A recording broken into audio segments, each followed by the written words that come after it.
What's up, guys? We are at the end of day 2 on our nutrition challenge. I am pumped for you. Still getting a lot of questions and feedback. So I wanted to go over probably the biggest quagmire that I'm hearing so far, which is that last meal of the day. People are a little intimidated by the quantity of food at the end of the night and how late it is asking you to do that. So I wanted to go over a quick little strategy that might buy you a little grace for the first week or two until you kind of get settled into this thing.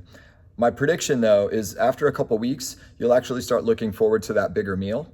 I think as our calorie deficit kind of settles and we are acclimating to that new energy level, we'll start feeling like we do want that last meal anyway. But in the meantime, let's focus on getting our target macros by the day's end, and that's where this tip comes in, guys. So let's use an example. This is just an example. You guys are gonna need to fit this to your lifestyle. So let's do the 4 meal, 1, 2, 3, and 4 plus a workout shake example. I think that's probably the most common selection that I'm seeing from most of you guys, which is great. So here in my example, we're kind of disregarding meal 1 and 2. We're focusing on meal 3 and 4. So meal 3, it's got us at certain, proteins, fats, and carbs. And then our workout shake, we did like an evening workout at, let's say 5:30 p.m. And then we've got a 9 p.m. meal, which has a pretty hefty dose of food here. So if this just feels like too much quantity, what we're gonna do is we're gonna offload that a little bit up onto meal 3 by doing this method.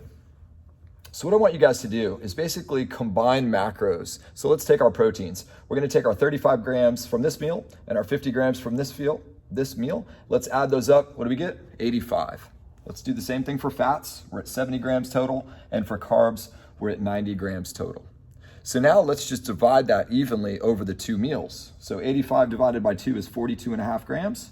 70 is 35. 90 grams divided by 2 is 45. So now what we want to do is take 42.5 grams of protein and have that at each of these feedings. So we moved about 8 grams up. Fat happened to be even in this example. And then for carbs, we're going to do 45 grams at each. So that's 10 more here and 10 less there. But at the end of the day, guys, our macros are the same. So we didn't change our day's macros. We just shifted the timing a little bit.